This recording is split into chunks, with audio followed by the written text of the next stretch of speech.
Juniper Mallory watched the sunset from the 48th floor of the Hudson Pinnacle, drinking rosé the color of liquid granite.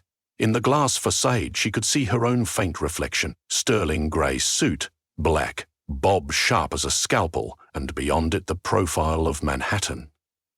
The island looked flammable under the last streaks of orange sky, but it was not the sun that set her teeth on edge. It was the moment after, that bruised instant when the light thinned and the vines emerged. She felt them before she saw them. A hush rolled down the avenues, as though traffic stalled mid-sentence. Then from every cornice, balcony and lintel, green tendrils unfurled. They came silently, like thought, but they moved with intentionality. Juniper knew intention when she saw it. She'd built her empire by reading the motives of CEOs, oligarchs and cash-heavy gamblers who treated penthouses like poker chips. For 6 nights the phenomenon had repeated. At dusk, skyscrapers grew vines. 10 minutes after dawn, those vines evaporated into fine green dust that left no trace on glass or steel. The tabloids had named it the Twilight Bloom. Mayor Hirsch called it an aesthetic irregularity and assured investors that horticulturists were working on a cure. Juniper laughed at that. The mayor couldn't cure a ficus, let alone a skyscraper that decided to sprout foliage. Mayor laughed at that. The mayor couldn't cure a ficus, let alone a skyscraper that decided to sprout foliage. Tonight the vines behaved differently. They didn't settle for wrapping balustrades or weaving filigrees around windows. They slithered into lobbies, peeled elevators open like tin cans, and rearranged furniture as though redecorating. Juniper's phone raged with alerts. The bloom had penetrated 6 of her marquee properties. One photo showed doormen from the Hyperion residences stranded outside, looking at the revolving doors now sealed by emerald barricades. Inside, according to tenants, the vines whispered. Whispering plants would have made most brokers scream. Juniper only scowled. Inside those buildings lay 36 contracts that had not yet reached closing. She'd leveraged them against a 9-figure bridge loan. If the vines frightened buyers into backing out, she would hemorrhage collateral and Redwood Holdings would sense weakness. A half-century of Mollery dominance, her father's and then her own, could unravel in a single botanical stunt. She drained the last of her rosé, called her driver and descended through the Pinnacle's atrium, where a silver fountain now hosted a chorus line of ferns that had not existed an hour before. They dipped in sync, mocking her. Screw choreography, she muttered, and marched into the night. Her next stop was the opulent lobby of the Saxon Spire, whose crown penthouse she planned to flip the next morning for a record $240 million, 0 cents. Vines laced the chandelier like living crystal. Their leaves glowed faintly, green, edged with gold, as if catching an internal moon. They had blocked the elevator banks, but left the sweeping marble staircase unobstructed. Along the banister, miniature buds burst open, each releasing a puff of pollen that smelled of rain on city asphalt. At the landing between the 38th and 39th floors, a knot of vines had formed a doorway. Beyond it, Juniper saw her bi-Romanian oil heir, Ionut Dragomir, standing amid a swirl of leaves. "Ms. Mallory," Dragomir called, accent thick with irritation. "This is unacceptable." She prepared her most placating smile. But before she could speak, the vines tightened around Dragomir's ankles and suspended him 2 feet off the parquet. A placid voice, neither male nor female, issued from everywhere at once. "He does not belong here." Juniper's briefcase slid from her hand. "Identify yourself," she said, the same demand she used on anonymous bidders who tried to lowball her. "We are root, stem, leaf, spore, vox terrarum." The voice sounded amused. "This edifice shall harbor those who shelter, not those who plunder." Dragomir shouted in Romanian until a vine sealed his mouth. Juniper stared at the spectacle, heart hammering, but an ember of calculation flared behind her eyes. The penthouse was insured. Dragomir was replaceable. What mattered was leverage. "What do you want?" she asked. "Choose." Another doorway of vines grew beside the first, revealing Sofia Cardozo, a public school teacher who'd toured the Saxon Spire 3 weeks earlier.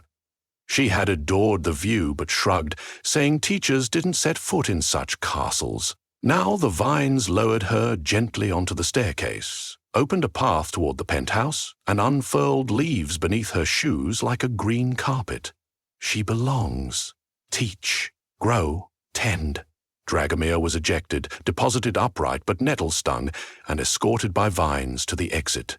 His shrieking receded down the stairwell. Sophia looked at Juniper, bewildered. I don't understand. Juniper's instincts flick through scenarios. Keep Dragomir and alienate the vines, or keep the vines placated and lose the deal. Either way, she'd need to explain to Redwood Holdings why a millionaire had been booted by foliage, unless she could spin it differently. She summoned a smile.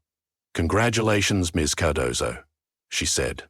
"It appears the building has decided you're its rightful owner." By dawn, news feeds were ablaze. Sentient vegetation had evicted billionaires and awarded prime real estate to nurses, buskers, janitors, and undocumented families who'd never passed a credit check. Twitter hailed a photosynthetic Occupy. Commentators called it reverse gentrification. The mayor declared a state of ecological emergency. Juniper closed her blinds to block camera drones and opened her laptop to hemorrhaging spreadsheets. 22 sales had collapsed overnight. 8 buyers threatened lawsuits and threatened arson. She needed a weapon, and knowledge was the only blade that might nick these vines. She dialed her estranged brother, Calder, who had traded in investment banking for a PhD in botany. "Before you hang up," she said, "I'm paying double your grant stipend if you answer 2 questions. What are these plants, and how do I tame them?" Calder chuckled. "They're like nothing in any herbarium. Gene sequencing pulled chloroplasts from half the world's flora, plus fragments of human mitochondrial DNA. As for taming, maybe start by asking politely, 'They seem opinionated.' Don't mock me. I'm serious. Their growth patterns mimic nerve synapses. They might be a city-sized neural net. I negotiate with people, not shrubbery. You might not have the upper hand anymore, June." He hesitated. "They could be the city's green heart. You know the way fungi connect forests? Maybe they're connecting us." She ended the call. 3 more nights passed. The twilight bloom accelerated. Midtown streets turned into leafy tunnels. Subway entrances sprouted mossy archways that impeded turnstiles, but waved in buskers and children. Deliveristas on e-bikes glided past thick ropes of ivy that parted for them, then reconnitted to block delivery CEOs who came to film PR videos. Every time Juniper deployed maintenance crews armed with flamethrowers or industrial herbicide, the vines reacted surgically. They sidestepped janitors, who were mostly immigrants, and tripped the executives, gently but humiliatingly. When a hedge fund manager sliced a tendril with gardening shears outside his Tribeca loft, the vines retreated briefly, then grew back in the shape of a middle finger made of leaves. By Saturday, Juniper's empire neared implosion. Banks called in margins, clients ghosted. She had one asset left untouched: the Mallory Crown, an Art Deco tower on Central Park South. Her father had bought it in the 90s. Kicking out rent-stabilized tenants by renovating them into homelessness. Juniper had sealed her reputation by converting the place into $100 million condos. If the bloom seized the crown, her dynasty was finished. She'd decided to confront the vines on her own turf. Twilight. Central Park glimmered like green glass. The Mallory Crown rose above it, 80 stories of limestone and arrogance. Juniper entered through the service corridor, a superstitious habit of hers ever since a rival agent had once hexed her in a front lobby. She reached the elevator, but its doors parted to reveal a shaft alive with stems spiraling upward like a beanstalk. A leaf as large as her torso unfurled became a platform. She stepped on before fear could override strategy. The leaf ascended, carrying her through floors where the vines had sculpted rooms into arboretums, reading nooks of braided branches, kitchens whose marble counters glittered with dew. Somewhere above, a cello played a tenant the vines had allowed to stay, apparently. The leaf stopped at the penthouse. Here her father's office had once glared down on the city. Now vines had hollowed the space into a dome, its ribs latticed with chlorophyll light. In the centre stood a figure woven entirely of vine, taller than any human, with a face like a mask of leaves. Its eyes were blossoms, ivory white, pulsing slowly. You built walls of steel, it said, and called them kingdoms, but you forgot the roots beneath. Juniper's pulse thrummed. Is this a negotiation? All is negotiation, life barters, sun for sugar, bees trade flight for pollen. What do you offer? My properties, my skill. She steadied her voice. Human beings need shelter. You need suitable caretakers. Let me curate the exchange. You choose who belongs. I handle paperwork, financing, maintenance. No one gets displaced without cause. The blossom eyes narrowed. Your lineage gouged this island. Your contracts choked neighborhoods, nipped culture at the bud. Why should the roots trust you? Her father's portrait, once hung above the mahogany desk, was now obscured by leaves. She exhaled. Because I'm the only broker who understands your leverage and isn't pretending you'll go away. Silence trembled in the green dome. Branches shifted like chess pieces. Finally, the figure spoke. To earn passage, you must relinquish what you have extracted. A thick vine slithered over, bearing a leather folder. The master deed to the Mallory crown. Sign, the voice said, and return this tower to the commons. Panic flared. Without the crown, her collateral collapsed. Yet some visceral intuition warned, refuse, and the vines would do more than seize her buildings. They would brand her a weed, an invasive species. She swallowed. If I sign, I keep a role? Curate, steward, no longer emperor. Her hand shook. She recalled childhood afternoons in a Brooklyn apartment they'd lost when her father cashed in on rezoning. She remembered the knock on the door, the marshal's monotone, her mother's silence. That memory had fueled every sail, never again be powerless. Now she was being asked to volunteer that power. Maybe power had changed shapes. She signed. The vine figure accepted the deed. The green dome brightened. A sound like millions of petals unfurling filled the air. We begin. Next morning, headlines jolted the world. Mallory cedes tower to Community Land Trust. Reporters speculated she'd had a breakdown. Investors pulled back. But a curious thing happened. Buildings, once besieged by vines, reopened. Their lobbies resplendent with living art. Elevators now ran on bioelectric energy generated by photosynthesis in glass-panelled shafts.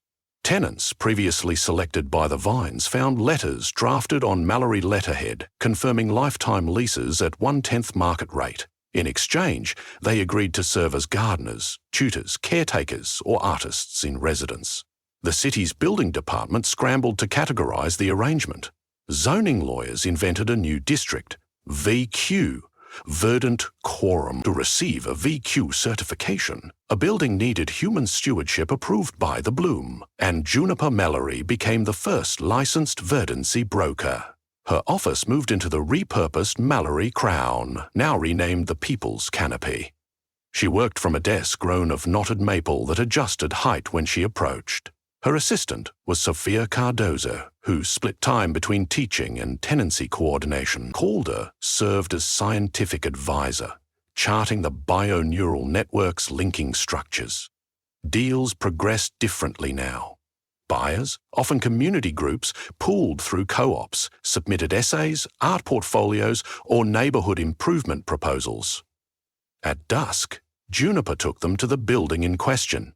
If vines parted, the deal closed. If vines recoiled, the applicants refined their offer. She charged a modest commission. It was still a living. One rainy evening, months after signing away the crown, She visited the Saxon spire. The vines had reshaped its rooftop into a sky garden open to the public at twilight.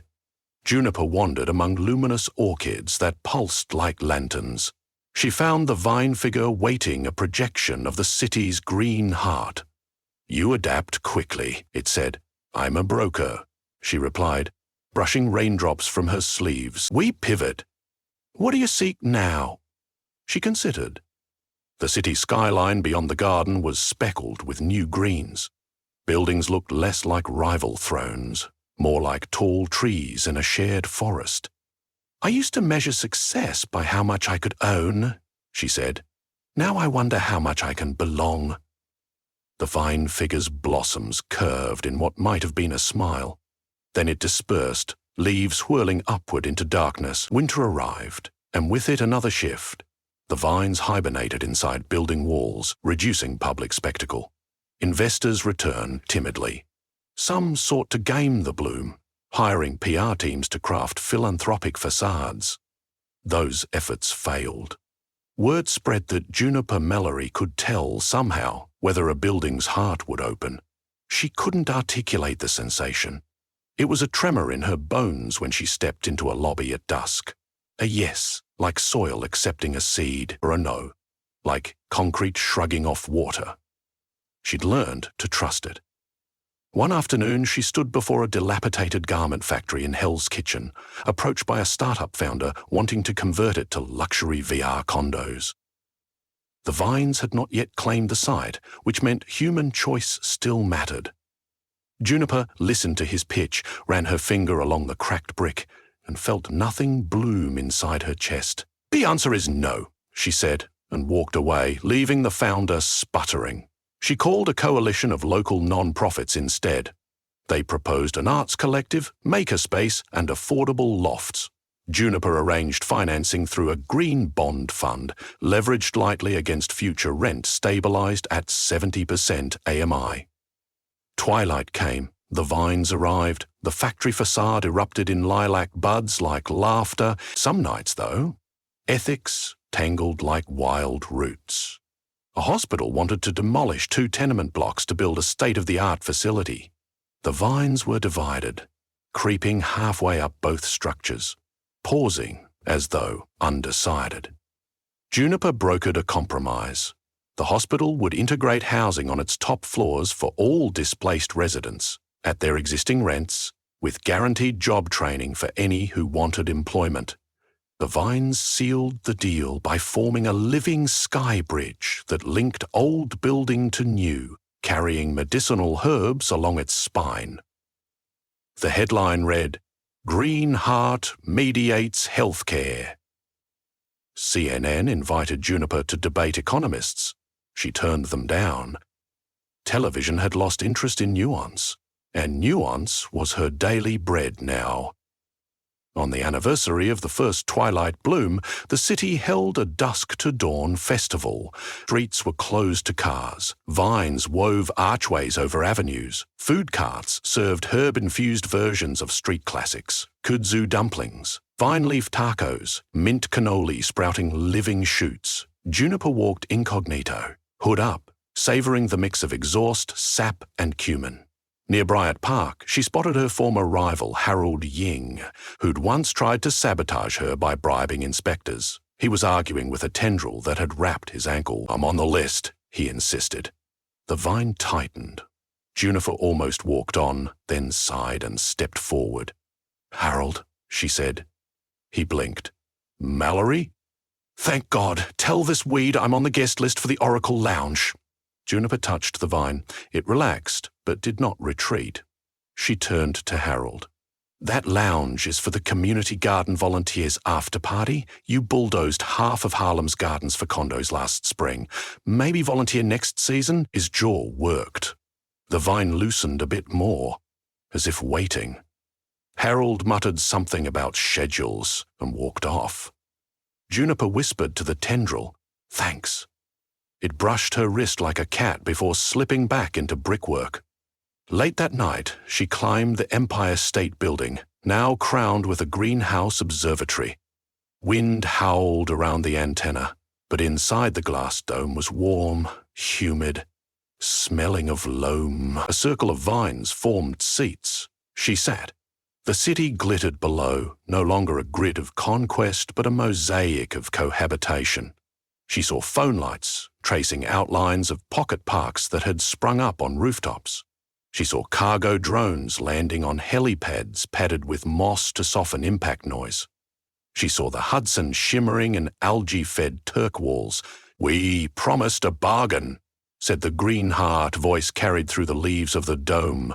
"Your stewardship awakens possibilities." "I held up my end," she said softly. "Have I balanced the ledger?" Balance is a verb, not a state. Yet the canopy widens. "Come." A panel of glass opened, a platform of intertwined branches extended into the night air, seemingly unsupported. Beyond it hovered a speck of green radiance, seed or star, she couldn't tell. Wind whipped her hair, but the branches felt solid, alive. She stepped onto them and walked until she stood above the city, heart pounding. The green radiance drifted into her palms.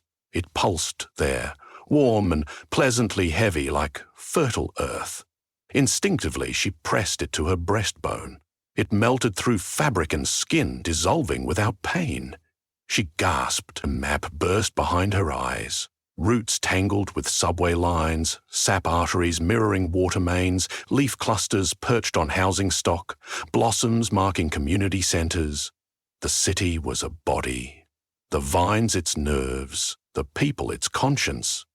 She was inside that body now, just another cell, but one with a job to do. Censure, circulation, prune blockages, welcome newcomers like blood-bringing oxygen.